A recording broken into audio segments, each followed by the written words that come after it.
क्या आप जानते हैं कि गोलियत अकेला नहीं था? हम सबने सुना कि एक नौजवान ने एक विशाल योद्धा को केवल एक पत्थर से गिरा दिया, लेकिन बाइबल की गहराइयों में छिपा है एक ऐसा रहस्य जिसे सदियों से कभी बताया ही नहीं गया। क्योंकि गोलियत के पीछे और भी 4 दैत्य थे, 4 ऐसे भाई जो उसी राक्षसी रक्त से जन्मे थे जिन्होंने पूरी पृथ्वी पर आतंक और भय का शासन फैलाया था। बाइबल कहती है इन 5 का जन्म गठ में हुआ। वे सब दैत्यों के वंश के थे, पर उन्होंने कैसे जन्म लिया? उनके अस्तित्व को परमेश्वर ने क्यों मिटा दिया? और क्या उनका वंश आज भी कहीं जीवित है? यह केवल एक युद्ध की कहानी नहीं है, यह है 5 दैत्यों के पतन की गाथा और उस अदृश्य संघर्ष की जिसमें विश्वास ने भय को पराजित किया। यह है वो सच्चाई जो बाइबल के पन्नों के बीच छिपी रही हजारों सालों से, और अब पहली बार तुम उसे सुनने जा रहे हो। यह है गोलियत और उसके 5 भाइयों का रहस्य, वो रहस्य जिसे उन्होंने आपको कभी नहीं बताया। बस एक छोटी सी निवेदन है, इस वीडियो को अंत तक जरूर देखिएगा, क्योंकि इसमें छिपा है एक ऐसा रहस्य जो आपकी सोच और आत्मा दोनों को बदल देगा। कहानी शुरू होती है वहीं से जहां भय ने इतिहास लिखा और एक चरवाहे के विश्वास ने उसे मिटा दिया। बस एक छोटी सी निवेदन है कि इस वीडियो को पूरा जरूर देखें। यह प्रश्न ही इस पूरी यात्रा का आरंभ है। हम गोलियत को जानते हैं, वह दानव जिसने इजराइल की सेना को 40 दिन तक ललकारा था। हम दाविद को जानते हैं, जिसने एक ही पत्थर से उस दैत्य को गिरा दिया था। पर बहुत कम लोग जानते हैं कि गोलियत कहां से आया था, वह कौन था, उसका वंश किससे जुड़ा था और क्यों परमेश्वर ने बार बार एक ही वंश को मिटाने का आदेश दिया। आज हम लौटेंगे सृष्टि के आरंभ में, जहां एक ऐसा रहस्य छिपा है जिसने पूरी मानवता की दिशा बदल दी। बाइबल की पुस्तक उत्पत्ति 6 एक ऐसी पंक्ति कहती है जिसे बहुत से लोग नजरअंदाज कर देते हैं, पर वही पंक्ति राक्षसों या नेफिलिम की उत्पत्ति का द्वार खोलती है। उत्पत्ति 6 वचन 1 से 2। जब मनुष्यों की संतान पृथ्वी पर बढ़ने लगी और उनके यहाँ पुत्रियां उत्पन्न हुई, तब परमेश्वर के पुत्रों ने देखा कि मनुष्यों की पुत्रियां सुंदर हैं, और उन्होंने उनमें से जिन्हें चाहा उन्हें अपनी पत्नियां बना लिया। यहाँ 2 शब्द हैं जिन्होंने सदियों से रहस्य को जन्म दिया है, परमेश्वर के पुत्र और मनुष्यों की पुत्रियां। कौन थे ये परमेश्वर के पुत्र? क्या वे आदम की संतान थे या कोई और जो स्वर्ग से आया था? बहुत से बाइबल विद्वान मानते हैं कि परमेश्वर के पुत्र शब्द का प्रयोग बाइबल में उन आत्मिक प्राणियों के लिए होता है जो परमेश्वर के निकट थे। जैसे अय्यूब 1 वचन 6 में लिखा है, एक दिन परमेश्वर के पुत्र उसके सामने उपस्थित हुए। इन स्वर्गीय प्राणियों में से कुछ ने परमेश्वर की आज्ञा का उल्लंघन किया। उन्होंने अपनी स्थिति को त्याग दिया और पृथ्वी पर उतर आए। वहां उन्होंने मनुष्यों की स्त्रियों को देखा और उनसे संबंध बनाए। यहूदा 1 वचन 6 कहता है, वे स्वर्गदूत जिन्होंने अपनी मर्यादा नहीं रखी पर अपनी निवास स्थान छोड़ दिया, उन्हें परमेश्वर ने अंधकार में अनंत बंधनों में बांध रखा है, न्याय के दिन के लिए। इन आत्माओं की यह अवज्ञा सिर्फ विद्रोह नहीं थी, यह परमेश्वर की सृष्टि में घुसपैठ थी। मनुष्य और आत्मिक प्राणियों का यह मिलन एक नई और विकृत जाति को जन्म देने लगा, नेफिलिम। उत्पत्ति 6 वचन 4 कहती है, उन दिनों पृथ्वी पर नेफिलिम थे और बाद में भी हुए, जब परमेश्वर के पुत्र मनुष्यों की पुत्रियों के पास गए और उनके पुत्र हुए। वे प्राचीन काल के वीर पुरुष, प्रसिद्ध पुरुष थे।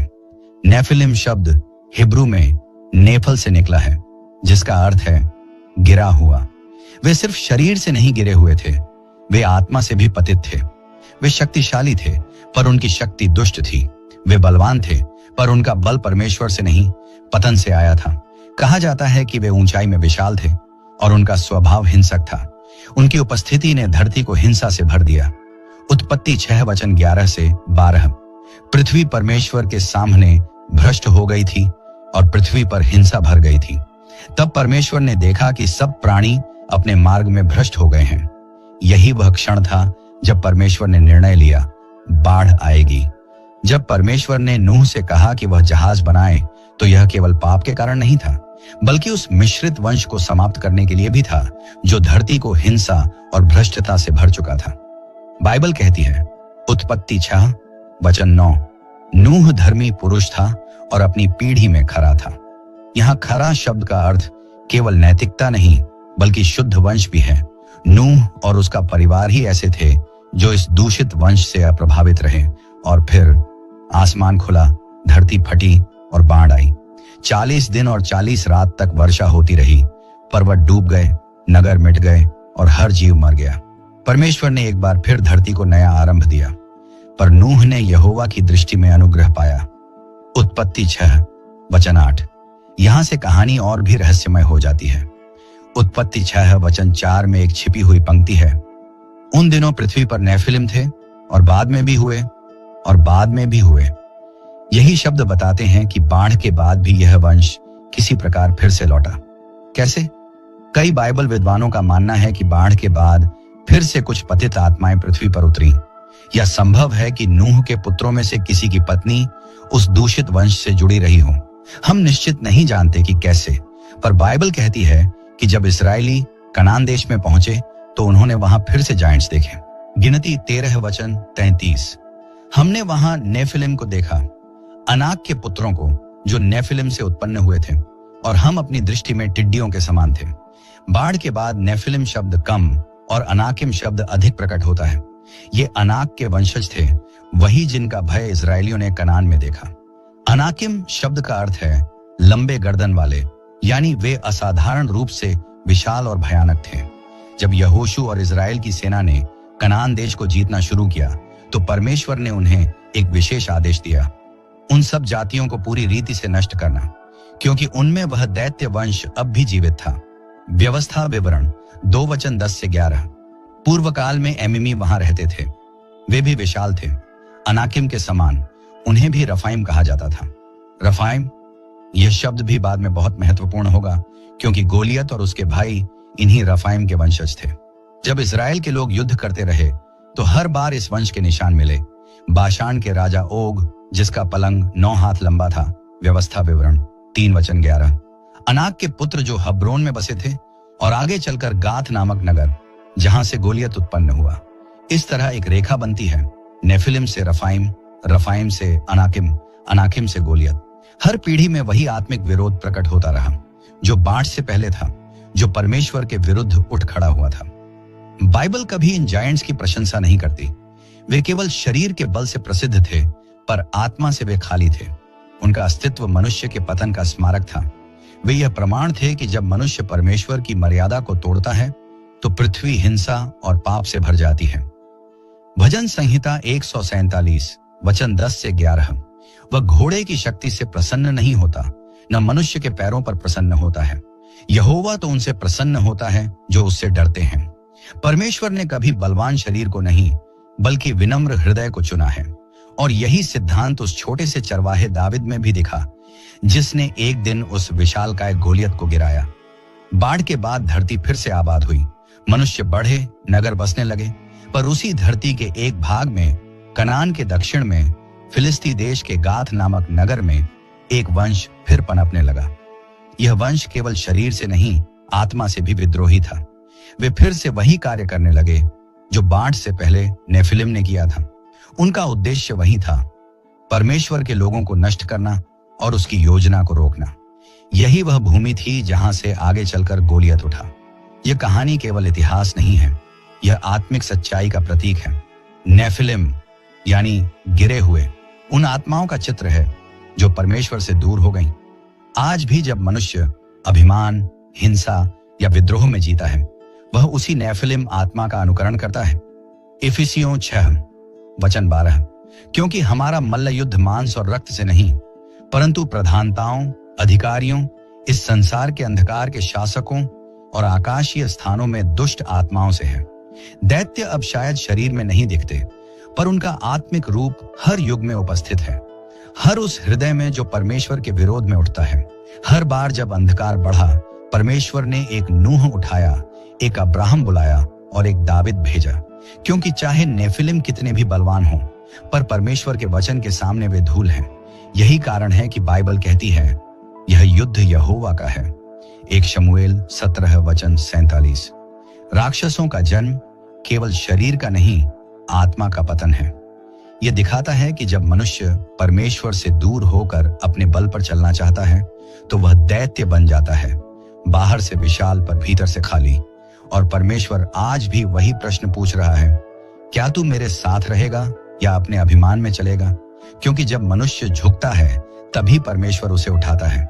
जब मनुष्य अपनी दुर्बलता स्वीकार करता है तभी परमेश्वर उसमें अपनी शक्ति दिखाता है। नेफिलिम का रहस्य केवल सृष्टि या बाढ़ तक सीमित नहीं, उनका वंश आगे बढ़ा और बाइबल के इतिहास में गहराई से घुसा। उन्होंने नबियों के समय में भी अपना भय फैलाया।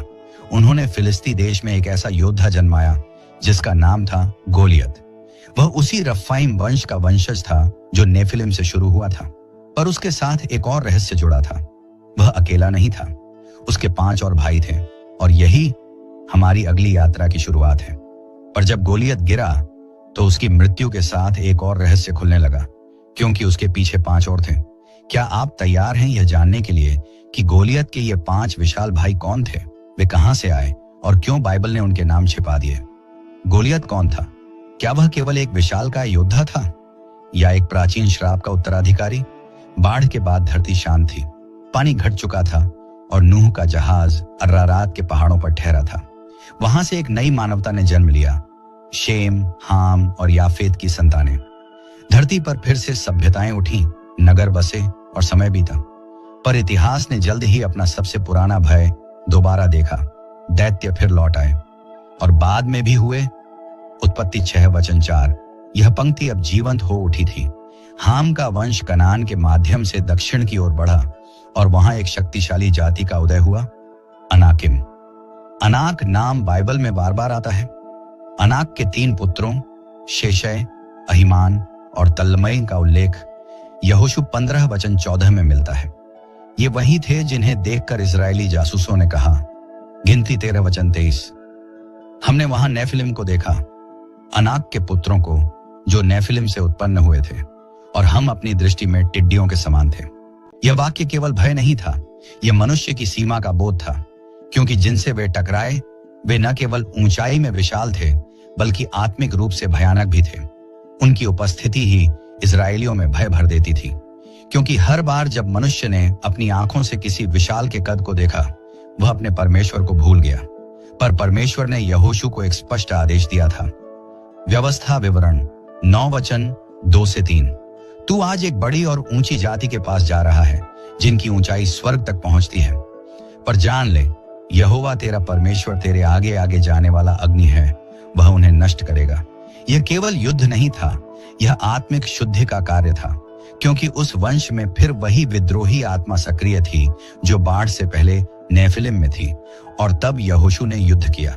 कई नगर नष्ट हुए, हब्रोन, देबीर, अनाब और अन्य सब अनाक के नगर।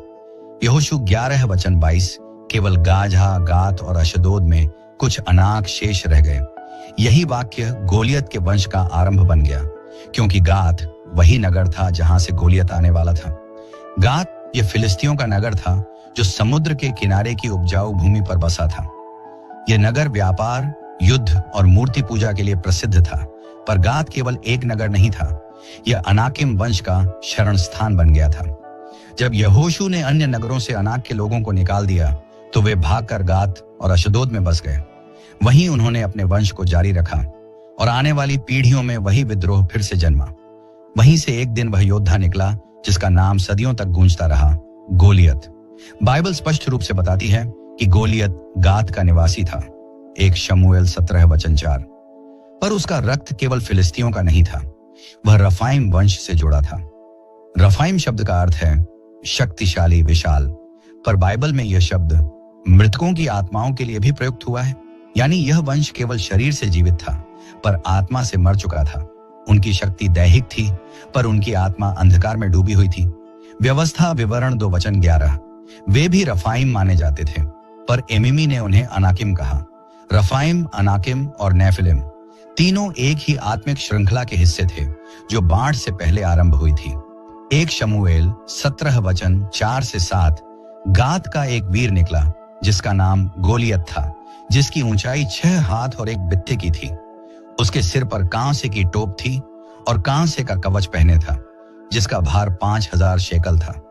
उसकी टांगों पर कांसे की झिल्ली और कांसे की भालाडंड थी जिसकी नोक का भार 600 शेकल लोहा था। यदि आधुनिक माप में देखें तो उसकी ऊंचाई लगभग 9 फीट 6 इंच थी। एक ऐसा शरीर जिसे देखकर इजराइल की सेना कांप गई। उसका कवच लगभग 60 किलो का था और उसका भाला आज के समय के लोहे के खंभे जितना भारी था। यह केवल एक योद्धा नहीं था, यह भय का मूर्त रूप था। हर सुबह और शाम गोलियत मैदान में उतरता और यहोवा की सेनाओं को ललकारता। 1 शमूएल 17:10। मैं आज इस्राएल की सेना को ललकारता हूं, तुम में से एक पुरुष निकालो जो मेरे पास आए। उसकी आवाज में केवल शब्द नहीं, घमंड की आत्मा थी। उसके शब्दों में केवल चुनौती नहीं, एक आत्मिक युद्ध का ऐलान था। क्योंकि यह युद्ध केवल दाविद और गोलियत के बीच नहीं, बल्कि परमेश्वर और दुष्ट वंश के बीच था। जब इस्राएल की सेना गोलियत के भय में जकड़ी थी, तब एक बालक आया, एक साधारण चरवाहा। उसके पास तलवार नहीं थी, कवच नहीं था, केवल एक गोफन और 5 चिकने पत्थर। 1 शमूएल 17:45। तू तलवार, भाला और फरसा लेकर मेरे पास आता है, पर मैं सेनाओं के यहोवा के नाम से तेरे पास आता हूं। उसके शब्दों ने इतिहास की दिशा बदल दी, क्योंकि जहां दैत्य अपनी शक्ति पर भरोसा करता है, वहां परमेश्वर अपने नाम पर भरोसा करने वालों को उठाता है। दाविद ने पत्थर फेंका और गोलियत का मस्तक छिन्न हो गया, पर उस एक प्रहार के साथ एक और रहस्य खुल गया। क्योंकि गोलियत अकेला नहीं था। यह प्रश्न सदियों से पूछा जाता रहा है, दाविद ने 5 पत्थर क्यों उठाए, जबकि उसे पता था कि एक ही पर्याप्त है। 1 शमूएल 17:40 कहता है, उसने नाले से 5 चिकने पत्थर उठाए। कई लोग कहते हैं यह विश्वास की तैयारी थी, पर कुछ बाइबल विद्वान एक और बात कहते हैं। गोलियत के 5 भाई भी थे। 2 शमूएल 21:22। ये चारों गाद के रफा के पुत्र थे, जो दाविद और उसके सेवकों के हाथ से मारे गए। यानी गोलियत सहित 5, कुल 5 दैत्य। दाविद का उद्देश्य केवल एक को नहीं, बल्कि उस पूरे वंश को समाप्त करना था। 5 पत्थर, 5 दैत्य और एक परमेश्वर जो हर पीढ़ी में अपने लोगों की रक्षा करता है। और फिर इतिहास ने करवट ली। गोलियत की मृत्यु के बाद फिलिस्ती देश में शोक और क्रोध फैल गया। गाद का नगर कांप उठा, क्योंकि उनका सबसे बड़ा योद्धा गिर चुका था। पर उसके पीछे 5 और बचे थे, उसी वंश के, उसी रक्त के और उसी आत्मिक घमंड के। वे चुप नहीं रहे। उन्होंने प्रतिज्ञा की कि वे दाविद और उसके वंश को नष्ट करेंगे। और इस प्रकार एक नया अध्याय आरंभ हुआ, गोलियत के 5 भाइयों का युद्ध। बहुत से लोग सोचते हैं कि गोलियत की मृत्यु के साथ यह कहानी समाप्त हो गई, पर बाइबल बताती है कि ऐसा नहीं था। 2 शमूएल 21:15-22 और 1 इतिहास 20:4-8 में स्पष्ट रूप से लिखा है कि दाविद के सैनिकों ने बाद में गोलियत के 4 भाइयों को भी मारा। उनके नाम थे इशबी बेनोब, सफ, सिपाई, लामी और एक अज्ञात दैत्य जिसकी 6 उंगलियां थीं। कुल 24 अंग। यानी गोलियत केवल एक हिस्सा था, पूरे दैत्य वंश का एक प्रतीक। गोलियत केवल उस समय का योद्धा नहीं, बल्कि वह हर युग के अहंकार का प्रतीक था। वह दिखाता है कि जब कोई मनुष्य अपने बल पर चलता है तो वह आत्मिक रूप से दैत्य बन जाता है। पर दाविद दिखाता है कि जब कोई मनुष्य परमेश्वर के नाम पर चलता है तो वह किसी भी दैत्य को गिरा सकता है। भजन संहिता 18:39। तूने मुझे युद्ध के लिए बल से कमर बांध दी, तूने मेरे विरुद्ध उठने वालों को मेरे अधीन कर दिया। और फिर इतिहास ने करवट ली। गोलियत गिरा, पर उसका वंश अभी भी जीवित था। और उस वंश के भीतर एक ऐसा रहस्य था जो केवल बाइबल की छिपी पंक्तियों में लिखा था। यह कहानी केवल युद्ध की नहीं, विश्वास और भय के बीच की है। गोलियत का वंश हमें यह सिखाता है कि दैत्य हर युग में लौटते हैं, कभी शरीर में, कभी आत्मा में, कभी अहंकार के रूप में, कभी अविश्वास के रूप में। पर हर युग में परमेश्वर किसी न किसी दाविद को उठाता है, क्योंकि यह युद्ध न मांस का है न रक्त का, यह विश्वास और विनम्रता का युद्ध है। यहोवा तेरा शरण स्थान होगा और तू किसी दैत्य से भय नहीं करेगा। भजन 91:1-2। और अब आगे क्या हुआ? गोलियत का वंश अभी समाप्त नहीं हुआ था। उसके 5 भाइयों का रक्त अब भी गाद में बहता था। वे प्रतिशोध की ज्वाला में जल रहे थे। उन्होंने शपथ ली थी, हम अपने भाई का बदला लेंगे। पर जब वे युद्ध के मैदान में उतरे तो उन्होंने देखा कि परमेश्वर के सैनिक उनके सामने खड़े थे। कौन थे वे? कैसे मारे गए वे 5 विशालकाय? और उनके नामों में क्या छिपा था? कई लोग सोचते हैं कि गोलियत अकेला था, पर बाइबल कहती है वह 5 भाइयों में से एक था। और इन भाइयों की कहानियां इतनी रहस्यमयी हैं कि उन्हें बाइबल की पंक्तियों में छिपा दिया गया। गोलियत की मृत्यु की गूंज इस्राएल की भूमि में दूर दूर तक सुनाई दी। जब युवा दाविद ने अपने पत्थर से उस विशालकाय योद्धा को गिराया तो केवल एक मनुष्य नहीं गिरा, एक पूरी वंशावली का अभिमान धराशायी हुआ। लेकिन बाइबल ने यहाँ कहानी खत्म नहीं की, क्योंकि गोलियत के पीछे और भी योद्धा थे, उसी वंश के, उसी शक्ति के, उसी अभिमान के, उसके 5 विशाल भाई। कई शताब्दियों तक यह रहस्य दबा रहा कि क्या गोलियत के सिवा और कोई था। लेकिन जब हम 2 शमूएल 21 वचन 15 से 22 और एक इतिहास 20 वचन 4 से 8 की पंक्तियों को ध्यान से पढ़ते हैं तो वहां छिपा हुआ सत्य हमें चौंका देता है। फिर पलिश्तियों और इजरायलियों में युद्ध हुआ और दाविद अपने सेवकों के संग पलिश्तियों से लड़ने को उतरा, परंतु दाविद थक गया। तब इश्बी-बेनोब ने उसे मारने का मन बनाया। 2 शमूएल 21 वचन 15 से 16। यहां एक नाम सामने आता है, इश्बी-बेनोब। बाइबल कहती है वह रफा के पुत्र था, वही वंश जिससे गोलियत आया था, और उसका हथियार 300 पितल के सिक्कों का वजन वाला भाला। यह दर्शाता है कि वह भी गोलियत जैसा विशालकाय था, लेकिन दाविद अकेला नहीं था। उसके योद्धाओं में से अभिषय ने दाविद की रक्षा की और उस दैत्य को मार गिराया। और यह तो बस पहला था, एक मारा गया, पर युद्ध अब भी खत्म नहीं हुआ था। इसके बाद फिर युद्ध हुआ गौब नामक स्थान पर। वहां एक और दैत्य सामने आया, सफ, या एक इतिहास में सिपाही। बाइबल कहती है और पलिश्तियों के संग फिर युद्ध हुआ। तब हूशाती सिब्बकै ने सफ को, जो रफा के वंश का था, मार डाला। 2 शमूएल 21 वचन 18। यह वही वंश था, रफाइम, जो पुराने समय के जायंट्स कहलाते थे। इतिहासकारों के अनुसार सफ शब्द का अर्थ है विस्तृत या बृहद आकार वाला, यानी उसका शरीर भी विशाल था, उसकी ताकत असाधारण थी। किंतु एक साधारण मनुष्य सिब्बकयाओं ने उसे हरा दिया। क्यों? क्योंकि उसने युद्ध यहोवा के नाम से किया था, न कि अपनी शक्ति से। दैत्य गिर रहे थे, पर प्रत्येक के पीछे एक और उठ खड़ा होता था। फिर बाइबल में एक और युद्ध दर्ज है, गौब में ही। यहाँ एक नाम आता है जो सीधे गोलियत से जुड़ा है। फिर गौब में पलिश्तियों के संग युद्ध हुआ और एल्हानान ने लामी को, जो गोलियत का भाई था, मार डाला, जिसका भाले का डंडा जुलाहे की अटेरनी के समान था। एक इतिहास 20 वचन 5। हाँ, लामी को गोलियत का भाई कहा गया है, वह भी गाद का निवासी था। यह दिखाता है कि गोलियत और लामी दोनों एक ही परिवार, एक ही वंश उनसे थे। कई बाइबल विशेषज्ञों ने नोट किया है कि 2 शमूएल 21 वचन 19 में यह वाक्यांश पहले गलत रूप से लिखा गया था, मानो एल्हानान ने गोलियत को मारा। पर एक इतिहास में यह सुधार किया गया, वह गोलियत का भाई था। यह दिखाता है कि बाइबल स्वयं इस वंश के अस्तित्व को स्वीकार करती है और यह कि गोलियत अकेला नहीं था।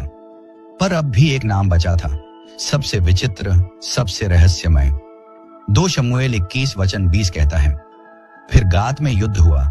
वहां एक आदमी था जो बहुत बड़ा था और उसके हर हाथ में 6 उंगलियां और हर पांव में 6 अंगुलियां थीं, कुल 24, और वह भी रफा का वंशज था। उसकी आकृति इतनी भयानक थी कि लोग उसे देखकर कांप उठते थे। 6 उंगलियां और 6 अंगुलियां, यह किसी विकृति का नहीं, बल्कि एक संकेत था, दैत्तिक पूर्णता का झूठा प्रतीक। संख्या 6 बाइबल में अधूरे मनुष्य या पाप के प्रतीक के रूप में जानी जाती है। प्रकाशित वाक्य 13 वचन 18।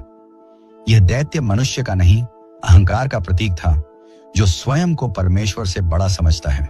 बाइबल कहती है जब उसने इजराइल को ललकारा, तब योनाथान ने, जो दाविद का भाई शम्मा का पुत्र था, उसे मार डाला। 2 शमूएल 21 वचन 1 और जायंट गिरा, और एक बार फिर यह सिद्ध हुआ कि युद्ध तलवार से नहीं, विश्वास से जीते जाते हैं। 4 गिरे, पर 5वां कौन था? बाइबल 5 क्यों कहती है? जब दाविद गोलियत से लड़ने गया, तब उसने 5 चिकने पत्थर चुने। 1 शमूएल 17 वचन 40। लोग पूछते हैं, क्यों 5? क्या उसे एक ही दैत्य नहीं मारना था? यहां बाइबल का रहस्य खुलता है। दाविद जानता था कि गोलियत अकेला नहीं है।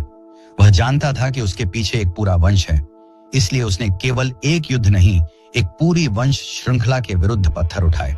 और देखो, इतिहास में ठीक वही हुआ। गोलियत गिरा और आने वाले वर्षों में उसके 5 भाइयों में से हर एक दाविद के योद्धाओं द्वारा मारा गया। हर पत्थर एक युद्ध का प्रतीक था, हर पत्थर एक दैत्य के पतन का प्रतीक था। जिसने 5 पत्थर उठाए, उसने 5 पीढ़ियों के अभिमान को गिरा दिया। बाइबल में हर घटना केवल इतिहास नहीं, आत्मिक शिक्षा भी देती है। गोलियत और उसके 5 भाई आज भी हमारे जीवन में प्रतीक हैं। वे अलग अलग प्रकार के दैत्य हैं जो हमारी आत्मा को गिराने का प्रयास करते हैं। हर एक भाई आज भी हमारी आत्मा के युद्ध में खड़ा है और हर एक के विरुद्ध 5 पत्थर अर्थात परमेश्वर के वचन, विश्वास, प्रार्थना, विनम्रता और आज्ञाकारिता हमारी जीत का हथियार है। दैत्य गिर जाते हैं जब मनुष्य अपनी शक्ति नहीं, परमेश्वर की शक्ति पर भरोसा करता है। बाइबल बताती है कि दाविद ने अकेले सभी दैत्यों को नहीं मारा, उसके साथ उसके योद्धा थे, अभिषय, सिब्बकै, एल्हानान, योनाथान। ये मसीही विश्वास की उस सेना के प्रतीक हैं जो समय समय पर उठती है, जो यहोवा के नाम में दैत्यों को गिराती है। हर युग में परमेश्वर अपने योद्धाओं को उठाता है। आज भी वह उठाता है जब कोई व्यक्ति सच्चाई के लिए खड़ा होता है, जब कोई भय पर विश्वास को चुनता है, जब कोई झूठ पर सत्य को बोलता है, और तब इतिहास फिर करवट लेता है जब कोई आत्मा हाँ प्रभु कहती है। 2 शमूएल 21 वचन 22 यह कहकर समाप्त होता है, ये चारों गाद के रफा के वंश के थे और वे दाविद और उसके सेवकों के हाथ से गिरे। यानी गोलियत और उसके 4 भाई, 5 रफा के वंशज, अंततः परमेश्वर के चुने हुए लोगों के हाथ से गिरे। पर यह केवल भौतिक विजय नहीं थी, यह आत्मिक विजय थी, क्योंकि यह साबित करता है कि कोई भी वंश चाहे कितना भी शक्तिशाली क्यों ना लगे, परमेश्वर की योजना के आगे टिक नहीं सकता। और इस प्रकार 5 भाइयों की कहानी वहां समाप्त हुई जहां विश्वास ने भय को निगल लिया। गोलियत और उसके 5 भाई इतिहास में भले गिर गए हों, पर उनका प्रतीक आज भी हमारे भीतर जीवित है। हर बार जब हम संदेह, अभिमान या पाप के आगे झुकते हैं, पर बाइबल कहती है जो विश्वास से खड़ा रहता है वह कभी नहीं गिरता। रोमियो 11 वचन 20। यह कथा केवल दैत्यों की नहीं बल्कि हमारे भीतर चल रहे आत्मिक युद्ध की है। और जैसे दाविद ने 5 पत्थर उठाए, हमें भी परमेश्वर के 5 गुण उठाने हैं: विश्वास, प्रेम, नम्रता, आज्ञाकारिता और प्रार्थना। दैत्य गिर चुके हैं पर युद्ध जारी है। हर पीढ़ी में गोलियत फिर उठता है, पर हर पीढ़ी में परमेश्वर फिर एक दाविद उठाता है, और जब वह उठता है तो इतिहास फिर करवट लेता है। बाइबल कहती है रफाइम केवल विशाल लोग नहीं थे, वे मृतकों की छाया से आए थे। पर प्रश्न यह है, क्या वे सचमुच मरे हुए थे या कुछ ऐसा था जो मरकर भी जिंदा रहा? रफाइम एक ऐसा शब्द जो बाइबल में कई बार आया है, लेकिन हर बार किसी नए अर्थ के साथ। कभी यह युद्ध के दैत्यों के लिए प्रयोग हुआ तो कभी मृत आत्माओं के लिए। यशायाह 14 वचन 9 कहता है, अधोलोक नीचे से तेरे कारण कांप उठा, वह तेरे आने पर रफाइमों को तुझसे मिलने को उठाता है। यहाँ रफाइम का अर्थ है मृतकों की आत्माएं जो गहराई में पड़े हैं लेकिन जाग उठते हैं। अर्थात यह वंश केवल शरीर से नहीं, आत्मा से भी जुड़ा था। और यहीं से शुरू होती है वह कहानी जहां मानवता ने पहली बार देखा मृतकों की छाया से चलने वाला जीवित वंश। इतिहास मौन था, पर धरती के नीचे कुछ अब भी हिल रहा था। जब परमेश्वर ने बाढ़ से सब मिटा दिया तो प्रश्न उठा, फिर ये जायंट्स, ये रफाइम, ये अनाकिम फिर से कैसे प्रकट हो गए? व्यवस्था विवरण 2 वचन 10 से 11 इसका संकेत देता है। पुराने समय में वहां एमिमी रहते थे जो अनाकियों के समान बड़े और बहुत लोग थे, और वे भी रफाइम माने जाते थे। यह बताता है कि बाढ़ के बाद भी रफाइम वंश किसी रूप में जीवित रहा। कैसे? क्या कुछ आत्माएं फिर लौट आईं? क्या ये वही आत्मिक प्राणी थे जो मनुष्यों के भीतर नया रूप लेकर आए? बाइबल यह स्पष्ट नहीं बताती, पर यह जरूर कहती है कि ये वंश यहोवा के विरोध में उठे थे। वे केवल रक्त में नहीं, आत्मा में भी विद्रोही थे। जो नष्ट कर दिए गए थे वे अब आत्मा के रूप में लौट आए। अय्यूब 26 वचन 5 में लिखा है, मृतात्माएं रफाइम नीचे जल के नीचे कांपती हैं। भजन 88 वचन 10 कहता है, क्या तू मरे हुओं पर चमत्कार करेगा? क्या रफाइम उठकर तेरा धन्यवाद करेंगे? यहाँ रफाइम शब्द फिर से मृत आत्माओं के लिए आया है। इसका अर्थ है कि यह वंश मृतकों और आत्मिक अंधकार की गहराइयों से जुड़ा था। ये वे आत्माएं थीं जो परमेश्वर से कट गई थीं और अब छाया की घाटी में जी रही थीं, न पूरी तरह जीवित न पूरी तरह मृत। यही कारण है कि गोलियत और उसके भाई जैसे लोग केवल शारीरिक रूप से बड़े नहीं थे, बल्कि आत्मिक रूप से भी विकृत थे। वे परमेश्वर की आत्मा के विपरीत आत्माओं के अधीन थे। वे चलते थे पर जीवित नहीं थे। वे बोलते थे पर परमेश्वर की वाणी नहीं सुनते थे। बाइबल में रफाइम का अर्थ केवल जायंट्स नहीं बल्कि विद्रोह की आत्मा भी है। वह आत्मा जो सृष्टि के आरंभ से परमेश्वर के विरुद्ध खड़ी है। भजन 106 वचन 37 में लिखा है, उन्होंने अपने पुत्रों और पुत्रियों को दुष्ट आत्माओं के लिए बलिदान किया। यह वह समय था जब मनुष्यों ने अपनी आत्मा उन शक्तियों को समर्पित की जो परमेश्वर से नहीं थी। रफाइम इसी आत्मिक विद्रोह का प्रतीक बने। वे केवल दैत्य नहीं, शरीर में प्रकट विद्रोह थे। उनकी आंखों में एक झूठा प्रकाश था, उनके शब्दों में शक्ति थी, पर वह अंधकार की शक्ति थी।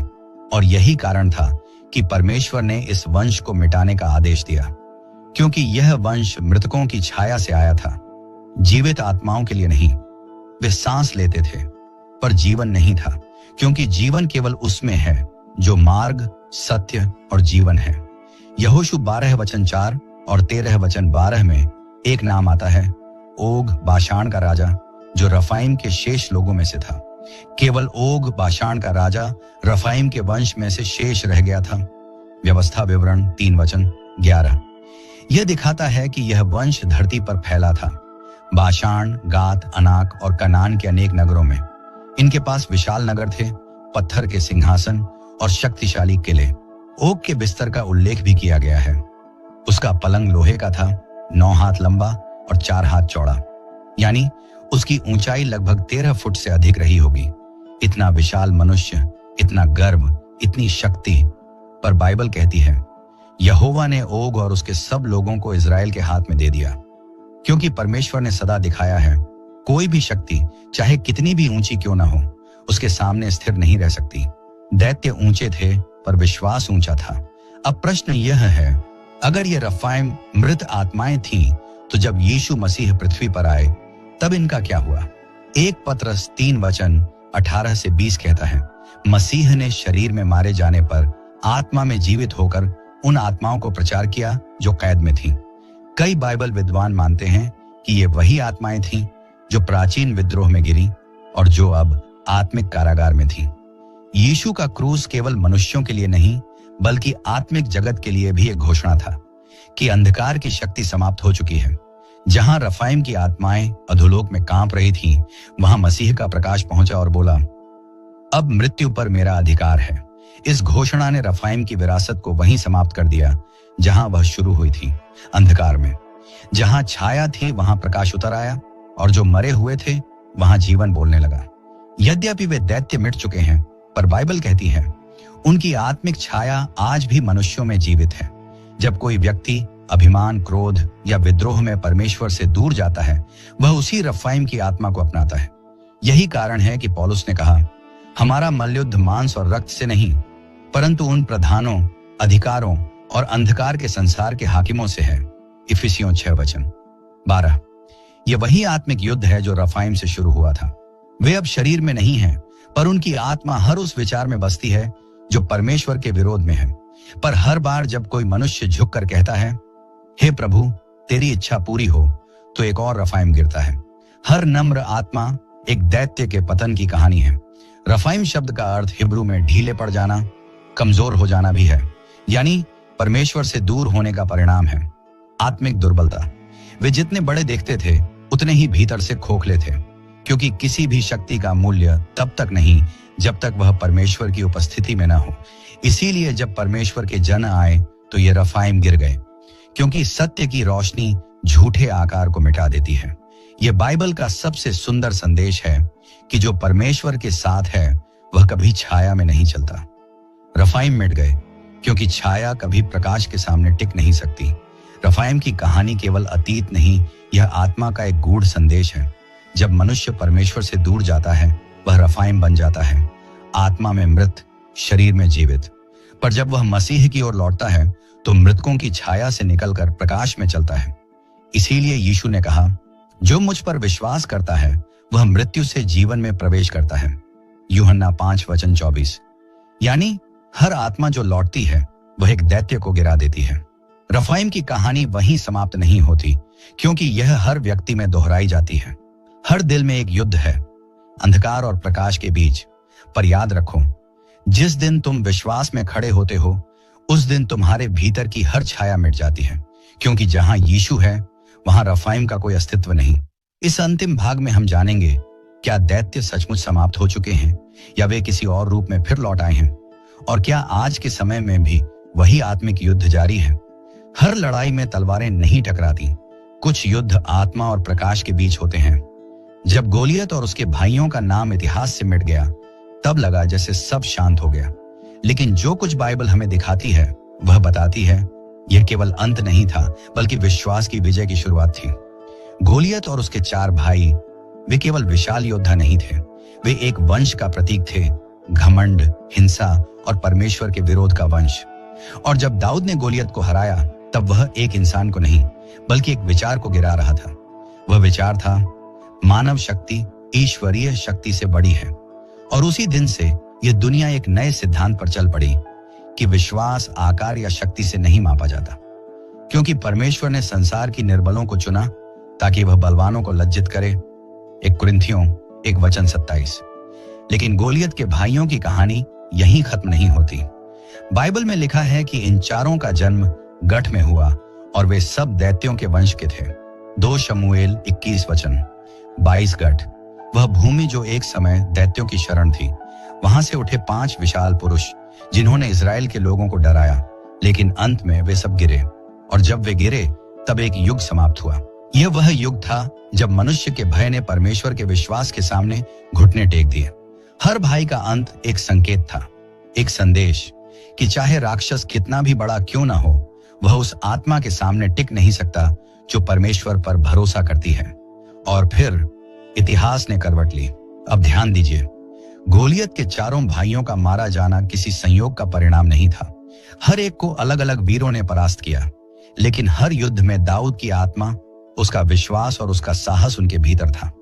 किसी ने लोहे की भाले से मारा, किसी ने रथ में बैठकर, किसी ने अकेले खड़े होकर, परंतु हर युद्ध की जड़ एक ही थी, यहोवा युद्ध का स्वामी है। 1 शमूएल 17:47। यहां एक गहरा संदेश छिपा है। गोलियत और उसके भाइयों का नाश केवल शरीर का अंत नहीं था, यह था परमेश्वर के राज्य का आरंभ उस भूमि पर जहां पहले भय, हिंसा और राक्षस राज करते थे। बाइबल कहती है कि जब दाऊद राजा बना तो इजराइल ने चारों ओर से शांति पाई, क्योंकि जो भय पहले लोगों के हृदय में था वह विश्वास में बदल चुका था। जब भय गिरता है तब विश्वास उठता है। कभी आपने गौर किया है बाइबल में 5 पत्थरों का उल्लेख क्यों हुआ था? दाऊद ने 5 पत्थर उठाए, लेकिन गोलियत को गिराने के लिए केवल एक ही चला। क्यों? क्योंकि उसे पता था आगे 4 और युद्ध बाकी हैं, 4 और दैत्य जो आने वाले समय में खड़े होंगे। उसने केवल गोलियत के लिए नहीं बल्कि उसके 4 भाइयों के लिए भी तैयारी की थी। यह तैयारी केवल शारीरिक नहीं थी, यह आत्मिक थी। हर पत्थर एक प्रतीक था। पहला विश्वास का पत्थर, दूसरा धैर्य का पत्थर, तीसरा आज्ञाकारिता का पत्थर, चौथा प्रेम का पत्थर, 5वां परमेश्वर के वचन का पत्थर। और जब दाऊद ने उन्हें उठाया तो मानो उसने घोषित किया, मेरा युद्ध तलवार से नहीं वचन से है। और तब यहोवा ने दैत्यों की नींव हिला दी। आज के युग में भी गोलियत के भाई हमारे चारों ओर हैं। वे अब लोहे की तलवार नहीं बल्कि भय, घमंड, क्रोध और अविश्वास के रूप में खड़े हैं। हर दिन एक युद्ध है जहां हमें चुनना होता है कि हम किसकी ओर खड़े होंगे, गोलियत की शक्ति या दाऊद के विश्वास के साथ। गोलियत के भाइयों की कहानी हमें एक ही बात सिखाती है कि हर राक्षस तब तक जीवित है जब तक हम डरते हैं। जैसे ही हम विश्वास करते हैं वह गिर जाता है। बाइबल कहती है क्योंकि जो परमेश्वर से जन्मा है वह संसार पर जय प्राप्त करता है, और वह जय है हमारा विश्वास। 1 यूहन्ना 5:4। दाऊद ने जो पत्थर चलाया था वह केवल गोलियत की ओर नहीं गया, वह हर उस भय, हर उस झूठ और हर उस अंधकार की ओर गया जो परमेश्वर के लोगों को बांधता था। और आज भी वह पत्थर चल रहा है। हर बार जब कोई व्यक्ति विश्वास से उठ खड़ा होता है, हर बार जब कोई भय के स्थान पर परमेश्वर को चुनता है, हर बार जब तुम विश्वास से निर्णय लेते हो, तुम अपने गोलियत को गिरा रहे होते हो। इतिहास की इस कहानी का अंत एक रहस्य के साथ होता है। गोलियत के 5 भाई, उनकी वंशावली वहीं समाप्त नहीं हुई, बल्कि उनके नाम मिट जाने के बाद भी उनकी आत्मा जैसी प्रवृत्तियां संसार में बनी रहीं। लेकिन उसी के साथ दाऊद का विश्वास भी जीवित रहा। उसके गीत, उसके भजन, उसके शब्द आज भी हर भयभीत आत्मा को शक्ति देते हैं। जब तुम भजन संहिता पढ़ते हो तब तुम वही दाऊद सुनते हो जिसने दैत्यों का सामना किया था, जो मैदान में अकेला खड़ा था, लेकिन जिसके साथ यहोवा था, और वह आज भी कहता है, यहोवा मेरा चरवाहा है, मुझे कुछ घटी न होगी। भजन संहिता 22:1। दैत्यों का अंत हुआ, लेकिन विश्वास की गूंज आज भी जीवित है। यह कहानी हमें यह नहीं सिखाती कि राक्षस कितने बड़े हैं, बल्कि यह सिखाती है कि परमेश्वर कितना महान है। गोलियत और उसके भाइयों का अंत इसलिए नहीं हुआ क्योंकि दाऊद शक्तिशाली था, बल्कि इसलिए क्योंकि दाऊद ने परमेश्वर को शक्तिशाली माना। और यही वह रहस्य है जो हमें आज भी जीवन के हर युद्ध में विजय दिलाता है, क्योंकि युद्ध यहोवा का है। 1 शमूएल 17:47। दैत्यों की आवाज आज भी गूंजती है, पर दाऊद का विश्वास अब भी उन्हें शांत कर देता है। यदि तुम्हारे जीवन में भी कोई गोलियत खड़ा है, डरो मत। याद रखो, उसके 5 भाई भी गिरे थे, क्योंकि कोई था जिसने 5 पत्थर उठाए थे और कहा था, मैं यहोवा के नाम से आता हूं। यह कहानी केवल इतिहास नहीं, यह विश्वास का प्रतीक है, और यह गवाही है कि जब मनुष्य परमेश्वर पर भरोसा करता है तो हर दानव गिर जाता है।